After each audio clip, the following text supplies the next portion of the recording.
1991년 7월 22일 미국 위스콘신주 밀워키 경찰은 한 평범한 아파트 문을 열고 인간이 만든 가장 끔찍한 범죄 현장을 목격했습니다.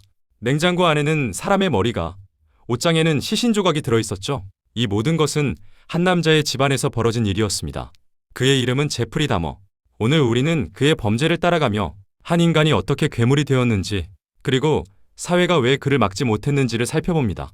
제프리 다머는 1960년 위스콘신에서 태어났습니다. 아버지는 화학자, 어머니는 가정주부.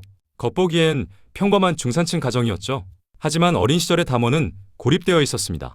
부모의 잦은 싸움, 정서적 단절, 그리고 관심의 부재는 그의 내면에 깊은 공허함을 남겼습니다. 다머는 죽은 동물의 사체를 모으고 뼈를 정리하며 호기심을 느꼈습니다. 심리학자들은 이것을 감정 결여형 공감장애의 초기 징후로 봅니다.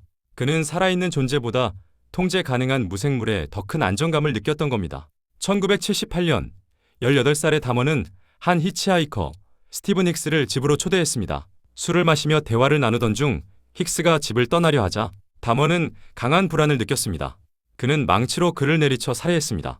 이후 다머는 시신을 절단하고 뼈를 산산조각 냈습니다.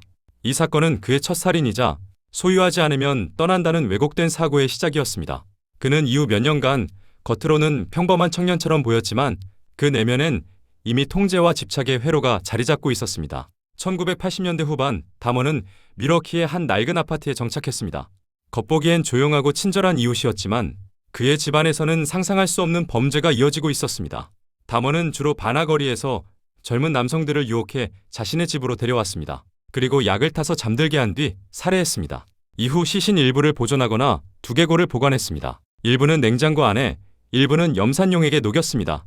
그는 그렇게 죽음을 통한 동반자 만들기라는 왜곡된 욕망을 반복했습니다. 다머의 범죄는 수년간 이어졌습니다. 그런데 놀랍게도 여러 차례 경찰과 직접 접촉이 있었습니다. 1991년 한 14세 소년이 맨발로 거리를 헤매다 경찰에 발견됐습니다. 그는 약에 취한 듯 비틀거렸고 다머의 집에서 나온 직후였습니다. 하지만 다머는 그는 내 연인이고 술에 취했을 뿐이라고 말했고 경찰은 그 말을 믿었습니다. 피해자는 곧 다머에게 다시 넘겨졌고 몇 시간 후 살해당했습니다.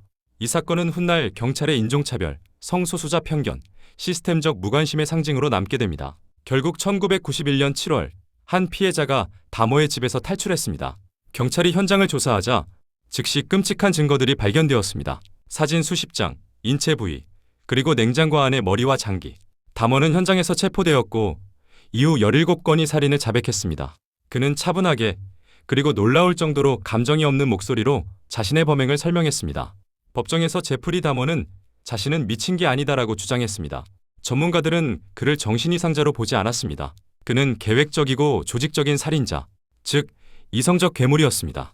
심리학자들은 그의 행동을 편집적 성애와 사회적 고립의 결합체로 분석했습니다.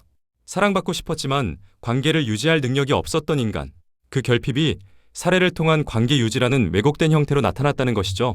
1992년 제프리 다머는 종신형을 선고받았습니다. 교도소에서도 그는 비교적 조용하게 지냈지만 1994년 11월 동료 수감자에게 폭행당해 사망했습니다. 그의 죽음은 많은 이들에게 정의의 완성으로 여겨졌지만 남은 질문은 여전히 무겁습니다. 그를 만든 것은 개인의 타락인가? 사회의 실패인가? 제프리 다머의 이야기는 단순한 범죄 기록이 아닙니다.